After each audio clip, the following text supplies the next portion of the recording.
Fala galera, e aí? Vamos lá, mais uma aula de cálculo. Essa aqui é a aula 10 de aproximação linear e diferencial. Sou a professora Elaine Ladislau, da Universidade do Estado do Amazonas. E aí a gente está aí com essas aulas para o público de engenharia e áreas afins.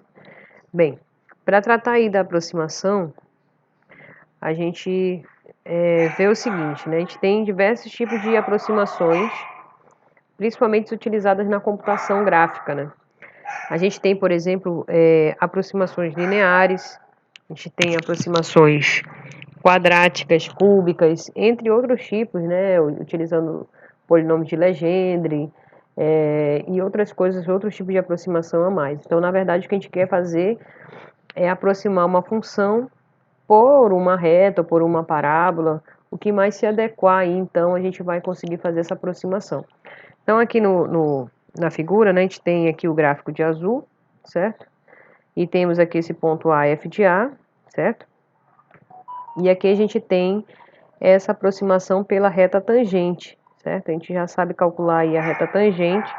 Então, é exatamente dessa forma que a gente vai fazer a aproximação linear de primeira ordem, né? Que seria através da reta tangente. Então, a gente sabe aí que a equação da reta é essa daqui, né? Y igual a F de A mais F' de A, que multiplica x menos A. Então, isso aqui, a reta tangente num ponto, né? No ponto do gráfico da função, certo? Então, tem essa equaçãozinha aqui.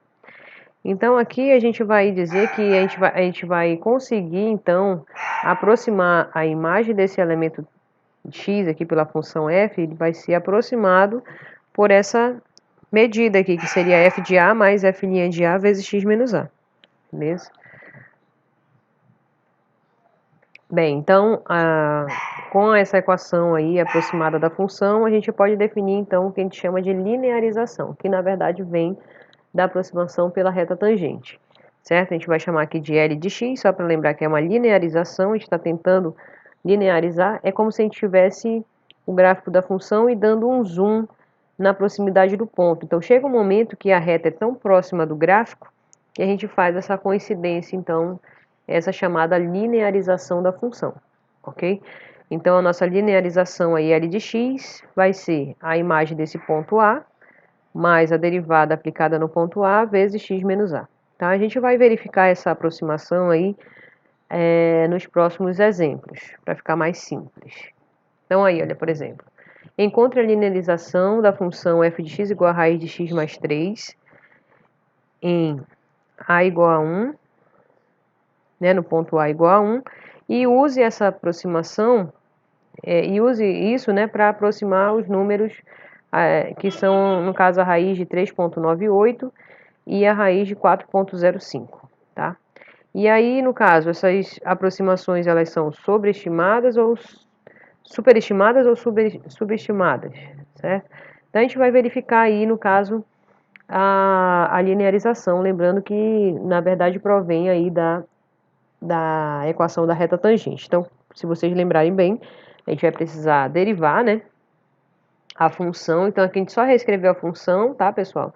Ó, f de x igual a raiz de x mais 3. Então, essa função escrita como potência, ela vai ser o que está dentro da raiz, né, x mais 3, elevado a expoente sobre o índice. O índice aqui é 2, então aqui é meio, tá? Então, x mais 3 elevado a meio, a gente vai fazer a derivada dessa função, que é a derivada usando a regra da cadeia, certo?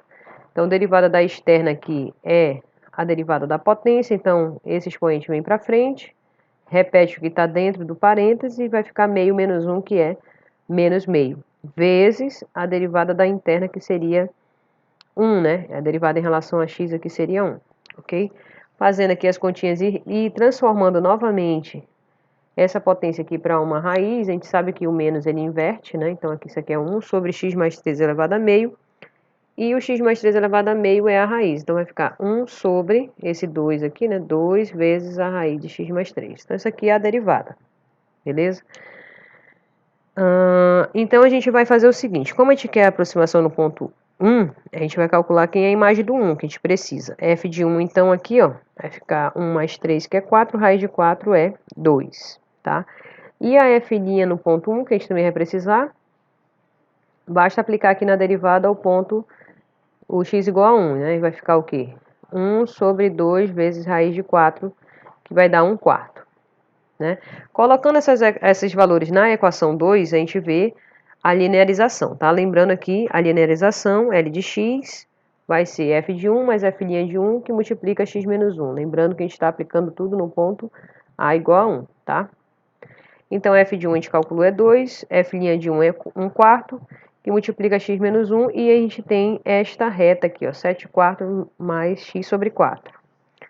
Beleza? Então, agora, pessoal, a gente vai plotar aqui o gráfico, né? Que a gente sabe que a função é uma função raiz, né? Então, ela tem essa curvatura aqui, certo? Em azul.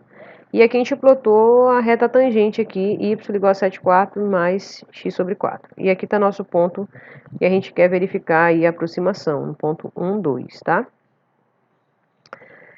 Então, olha só, a gente já fez a linearização, a gente vai aplicar agora o que a gente tem ali, significa o que aqui, né? A nossa função, que é a raiz de x mais 3, ela é aproximada por 7/4 mais x sobre 4. Beleza?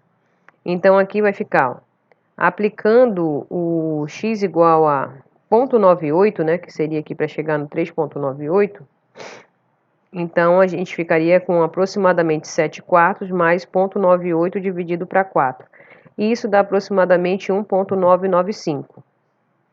Então, assim, ó, a gente está utilizando a linearização para encontrar a aproximação aí, nesse caso com 3 casas decimais, da raiz de 3,98. E assim mesmo também a gente poderia fazer para a raiz de 4,05, tá? Então, vai ficar 7/4 mais, lembrando que a nossa função aqui já tem um somado com 3, tá? Então, para dar 4,05, eu tenho que fazer, então, esse x aqui igual a 1,05. Então, vai ficar mais 1,05 dividido para 4. E isso me dá aproximadamente 2,0125. Tá ok? Então, essas aqui são as aproximações desses números pela linearização, ok? Então, é exatamente isso que a gente está fazendo, como se estivesse dando um zoom e aproximando a imagem daquele ponto, né, pela linearização e não pela própria função, tá? Aqui, para a gente fazer uma comparação de valores, lembrando que a nossa função é a raiz de x mais 3, tá? f de x igual a x mais 3. A gente vai pegar aqui, ó, o que nós fizemos ainda há pouco. A raiz de 3,9, lembra que a nossa função é raiz de x mais 3. Então, o 3 já está adicionado aqui. Para dar o 3,9 aqui dentro, a gente vai fazer esse x igual a 0,9, tá?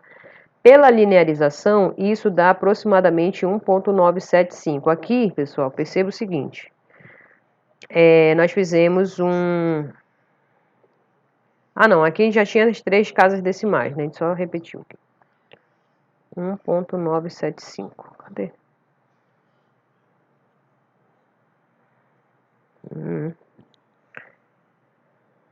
Sim, a gente aplicou na linearização e deu 1,975. O valor atual, ou seja, a raiz de 3,9, né, utilizando, que a gente sabe que é um número com várias casas decimais aqui, né?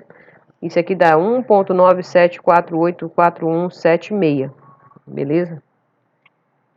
Então, perceba que se a gente utilizar aqui 3 casas decimais, olha, essa quarta casa decimal aqui, que é 8, passou de 5, então arredonda esse cara aqui, né, o anterior. Então, é 1,975. Então, percebo que é praticamente igual aqui nesse caso, né, a aproximação, a linearização do valor atual. A mesma coisa aqui para 3,98, né? A gente fez, então, o nosso x igual a 0,98 para chegar aqui nesse valor de dentro. Lembrando que a nossa função é raiz de x mais 3. Pela linearização, a gente encontra 1,995. E o valor atual, 1,994999373. Então, perceba que se a gente usar 3 casas decimais, a gente consegue exatamente a mesma medida, tá? E assim a gente vai testando para outros valores, tá? Então, raiz de 4, lembrando, somando com 3 aqui, o nosso x igual a 1. Pela linearização, a gente encontra 2 e o valor atual é 2.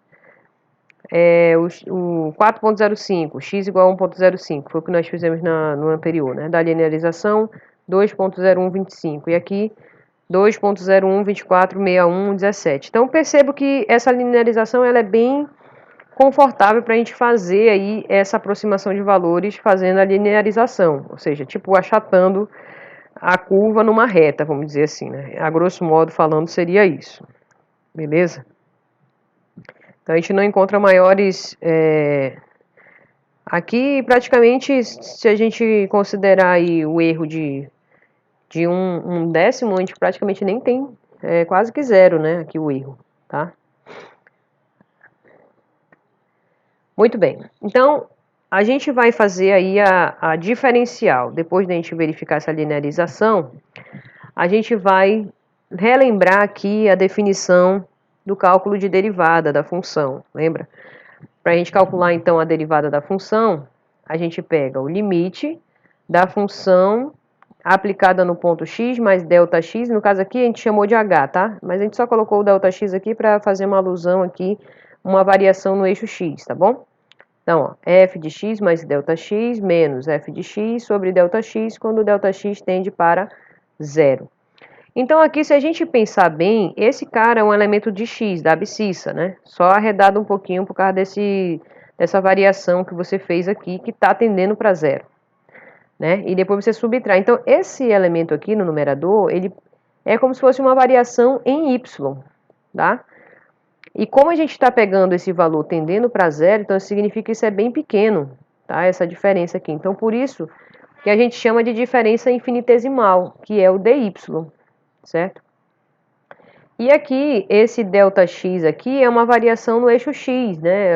De acordo com essa variação que houve do x para o x mais ΔX, que também está tendendo para zero. Então, isso aqui é uma variação infinitesimal também em x. Então, por isso que a gente diz que a derivada é aproximadamente dy sobre dx, certo? Aqui da notação da derivada, beleza? E aí a gente vê o seguinte, o significado geométrico das diferenciais é mostrado na figura anterior, né? Então, seja um ponto x, f de x, e o ponto q de coordenada x mais ΔX, f de x mais ΔX. Ponto sobre o gráfico de f e seja dx igual a ΔX.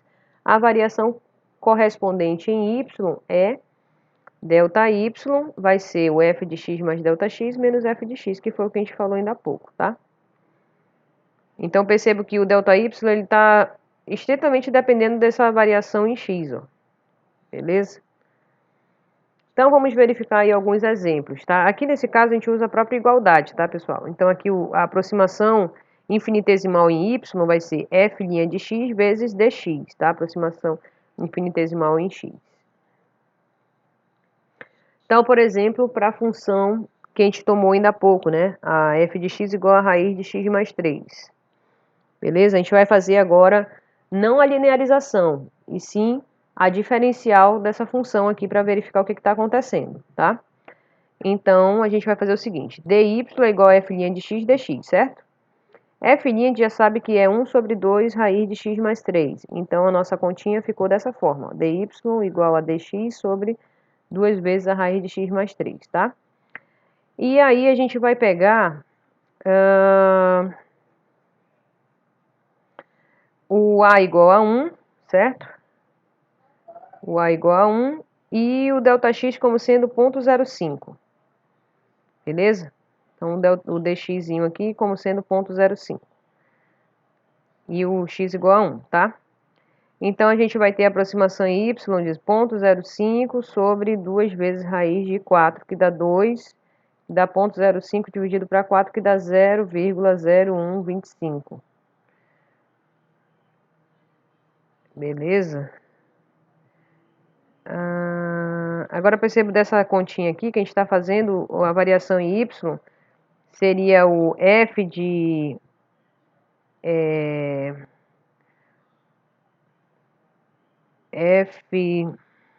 oh meu Deus, esse valor, esse dy aqui seria a própria raiz de 4,05, tá?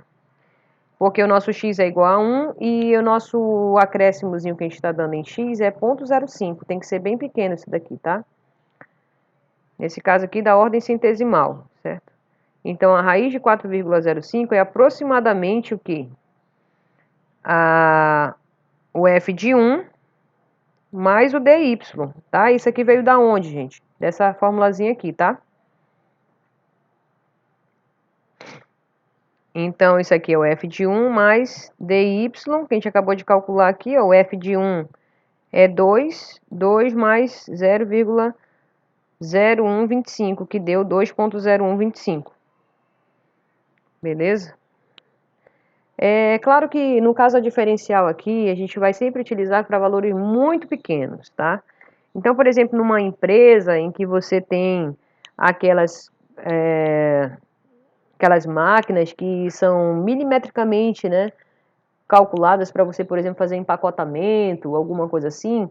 Então, o que a gente verifica? Se você tiver um erro, né, um erro admissível, isso vai te dar um problema, só que controlado. Então, passou daquela medida, você já vai ter algum problema na sua produção, por exemplo, de empacotamento, alguma coisa dessa ordem.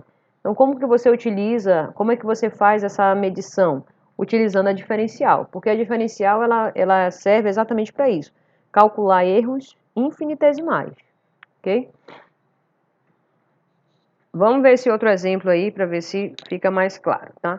O raio de uma esfera foi medida e descobriu-se que possui 21 centímetros com uma possibilidade de erro de medida de no máximo 0,05 centímetros. Qual é o erro máximo usando esse valor de raio para computar o volume da esfera? Então, perceba, o erro está na medida do raio, tá? Então, imagina que você tem alguma máquina e ela tenha alguma instabilidade na hora de calcular o raio dessa esfera. Então, qual vai ser a inferência desse erro no raio para o volume? Né? Então, aí a gente está pensando o seguinte, vamos lá. A gente primeiro vai dizer que R é o raio da esfera, tá? O Rzinho. A gente já sabe que o volume da esfera é 4/3 de πr ao cubo, beleza? A gente vai guardar essa informação. E aí a gente vai ter que denominar algumas coisas, né? Primeiro, a diferencial do volume vai ser o V' de R dr, tá? Isso seguindo o mesmo princípio que a gente viu agora. dy é igual a f' de x dx, tá bom? É a mesma fórmula, só que agora, vamos dizer assim, mudando os nomes aí de volume e raio, tá? Então, beleza. A gente quer... Descobriu-se que possui 21 centímetros com uma possibilidade de erro, blá, blá, blá. Então, 21 centímetros aqui seria o nosso raio de atuação. E qual é a variação aqui, no caso, o erro desse raio quando ele está medindo? 0,05, tá? Então, aqui o que a gente vai fazer? A gente vai primeiramente... Aqui a gente já usou a F', né? Que no caso aqui, ó, o π é constante, 4/3 é constante. Derivada de V em relação a R é 3R ao quadrado, tá? O 3 simplificou com 3, ficou 4πr ao quadrado, tá aqui, ó. Então, essa aqui é a derivada, tá? Vezes dr. Então, agora a gente vai aplicar aqui a medição aqui que a gente tem, né? O raio é 21 e o erro é de 0,05. Então, o volume aqui, o erro no volume vai ser de 277 centímetros cúbicos, tá? Aí ele tem uma observação aqui, ó. Embora o erro possível no exemplo possa parecer muito grande, uma ideia melhor é dada pelo erro relativo. Então, isso aqui a gente utiliza muita estatística, né, na hora de estar fazendo essas medições. Então, a gente pode utilizar aqui esse erro relativo, tá? Que é a variação do volume sobre o próprio volume, ou seja, dV sobre V, tá? Faz esse cálculozinho aqui, né? A diferencial do volume é 4πr ao quadrado dr, o volume é 4/3 de πr ao cubo, simplifica, 3 vezes dr sobre r, certo? Então, aqui nesse caso, o que a gente está vendo? Que o erro relativo do volume é cerca de 3 vezes o erro relativo do raio, certo? Então, enquanto o erro relativo do raio é 0,0024, o erro no volume vai ser de 0,007, tá? Ou seja, aqui é 0,24 centésimos e aqui 0,7 percentual no volume, tá? 0,24 percentual no raio, vai provocar 0,7 percentual no volume. Ok? Então, dessa forma a gente consegue calcular erros infinitesimais, tá? Então, percebo bem, sempre que a gente estiver falando de linearização ou de diferencial, a gente sempre vai estar utilizando aproximações muito pequenas, tá? Porque aí você vai ter aí uma medida quase que igual, ok? Então, é dessa forma que a gente procede. Bem, pessoal, essencialmente tirei essas anotações aí do Stuart, tá? Mas também algumas coisas do Guidorizi. E também você pode encontrar mais exemplos e exercícios na coleção GeoCiESE 8ª edição. Valeu, quem quiser pode curtir aí, tá? Ou então nos seguir.